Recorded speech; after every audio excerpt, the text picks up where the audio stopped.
There's no excuse for being poor in 3.18. And while this might seem like a bold statement, one could even say a hot take, I have a lot of strong evidence that I can use to defend this point. Right now is one of the best and easiest times to make money in all of Path of Exile's history. And if you don't believe me, well, after you finish watching this video, try it for yourself and you'll be amazed at just how much currency you're able to accumulate quickly. Now, I did all of my testing in tier 16 maps. However, because I focused around essence in specific and a couple other mechanics, you don't absolutely have to be in tier 16s.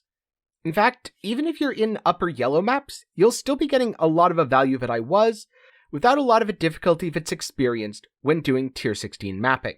If your build can handle it, if you're able to blast tier 16s, then absolutely do it in tier 16s, as fractured items you find will be a lot more valuable, and many other things do scale up.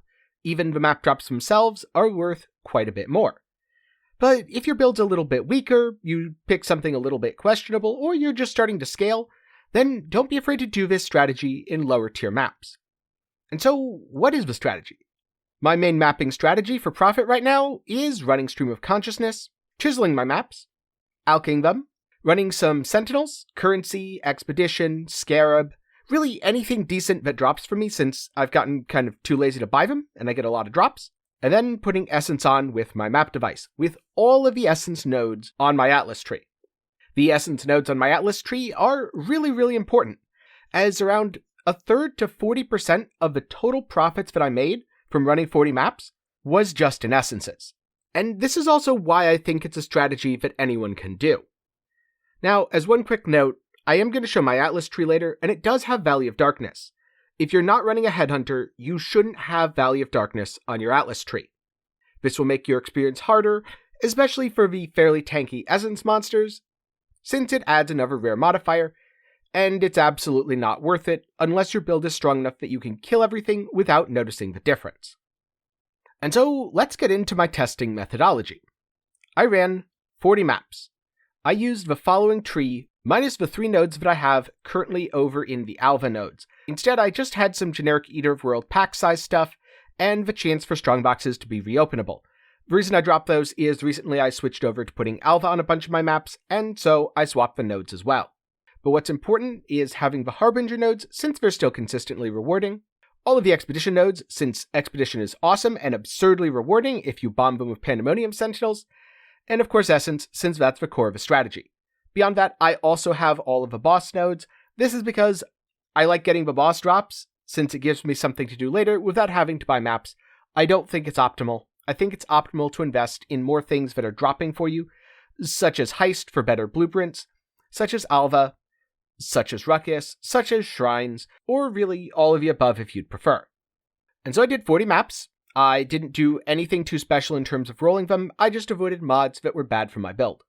I also put Nico on all of them, both because I wanted to experiment with Delve, an experiment that ultimately ended a little disappointingly, and also because I wanted this to be as consistent as possible, so I was subtracting as many variables as I could, such as removing sextants and removing masters. You're actually going to make more money than I did if you're using those things, so you should absolutely do it. The goal here was to run maps quickly and have a relatively low investment. So after I did, I spent about 3.5 hours to run all of the maps.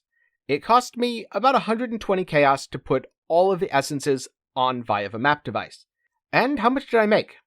I got 121 stacked decks, which was about 1.04x. I got assorted div cards, most notably the Patient, which was 55 chaos total. I got 5 logbooks, 2 Scythe, 2 Sun, 1 Druid, let's say 280C. These went up actually shortly after I did all this, so the price won't quite match up with current prices. Now, for a lot of the next stuff, I just used TFT's bulk trade tool, something that'll be down in the description. It's not perfect, it's better to manually price things, but if you want to get an idea of how much a whole tab's worth, or sell a whole tab without very much hassle, it's great. Using the TFT tool, I was able to sell the fossils, a bunch of my currencies, scarabs, and essences, all in about 10 minutes or less. And so I had 108C in scarabs, I had 68C in recombinators, 62C in power cores, 1 Screaming Invitation, which makes sense since I ran 40 maps, 34C in fossils, 3.3x in various currencies, including no raw X drops interestingly, If you're wondering why there's an X drop in the gameplay footage, I recorded the gameplay footage afterwards. Because when I was doing the original recording, I had it set to window capture, like a really smart content creator, so it was just a giant black screen. Assorted expedition currencies, which were worth about 2x, some various oils and catalysts worth 30C, and, wait for it, that's right, almost 9 exalts in essences after I converted everything up to deafening, and sold them for 110% of a price based on what people were offering in TFT. So in total, from all of that, I got about 15 exalts. And most of it sold really, really quickly. I also got a bunch of maps, including 69, nice, tier 16 maps, which were worth 345 chaos on average. The value actually varies a bit since they aren't all one map type, but let's just say 345 because it's easier than calculating it individually, and that is what a bulk of them sold for, as I sold about 250C worth and kept the rest to use. 5 Guardian maps, 2 Chimera, 1 Minotaur, 2 Al-Husman, which sold for about 100C, and so the maps were worth about 500 total.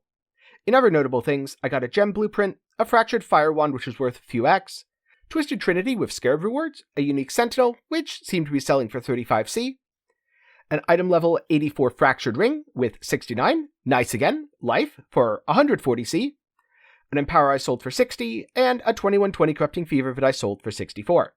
Add in about 2x here since the wand didn't actually end up selling despite having the value of 3x according to trade. So if everything sold, I would have gotten about 28x in return, or about 24 if we don't count things that were a little harder to sell or things that didn't end up selling. My total cost for all the maps was about 200 chaos. My cost to put essence on was 120, and as a quick note, I forgot to track how much chaos I got. I was definitely spending a lot of the chaos towards that 120 cost. I know I didn't get 120 chaos because I had 0 chaos in the tab afterwards, but I also would guess that I got a decent amount of chaos, and that mostly paid for putting essence on with the map device.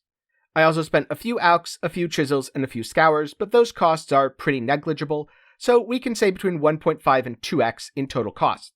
Which means the total profit if everything sells is about 26, and if you just use the easy to sell stuff, we're looking at 22 exalts. And so before I go into why you might want to do this, or what changes you might want to make if you're not playing a build quite as geared as mine, a quick reminder that if you found this to be helpful, please do leave a like, as that's a great way that you can help me out. And if you want to see more content about my build, I'm going to be making a showcase of that, which should be out sometime next week, so be sure to get subscribed.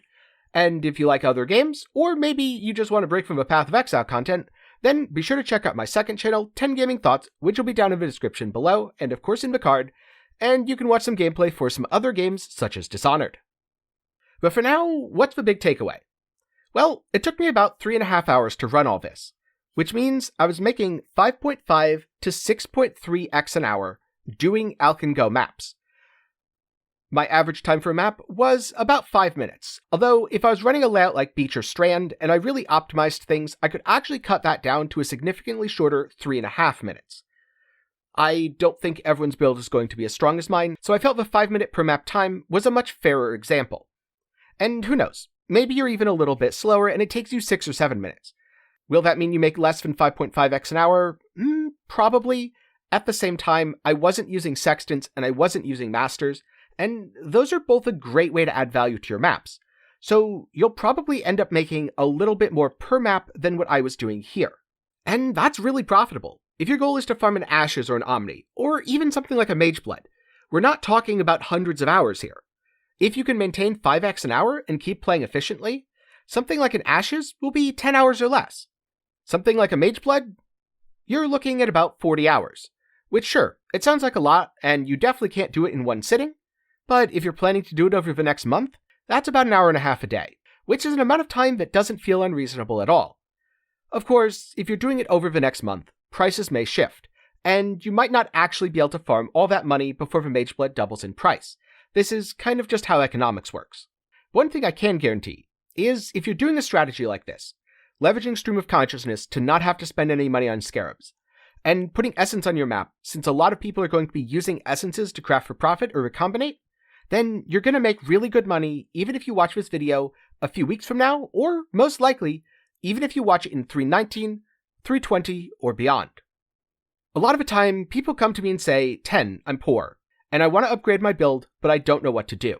And in the past, I've been able to find reliable money-making strategies that will get you at least a trickle of exalts. In a lot of cases, these were 1 to 3x per hour, but never before have I found a method that's 5 to 6x per hour, playing somewhat unoptimally. As I mentioned before, I could have been going a lot faster. The faster you go, the more currency you're going to be making. Similarly, if you are using scarabs, if you are putting delirium on, or maybe even rolling beyond, you'll get even more profit for your time spent. This isn't a super min-max strategy. In fact, I think it's pretty achievable. And I mentioned at the start of a video, you don't have to be doing this in tier 16s just because I did. One of the things that I've always really liked about essences and recommending essences to newer players is they're scaled much more by your Atlas passives than they are by the tier of map you're in. If you're running an upper yellow tier map, let's say tier 9 Glacier, well, as long as you have amplified energy, you're still going to be getting a lot of higher tier essences. You're still going to be making a very solid profit, and you can still corrupt your essences to get things like Horror. But a tier 9 Glacier is way easier than a tier 16 Glacier. And while yes, Sentinels do make things rippier, you'll have more than enough money to afford everything that you need. I mean, think about it. During this test, I made about 22 exalts. So if I farm for about 3 hours one day, 3 hours another day, if prices don't change, I'm going to be able to afford a headhunter.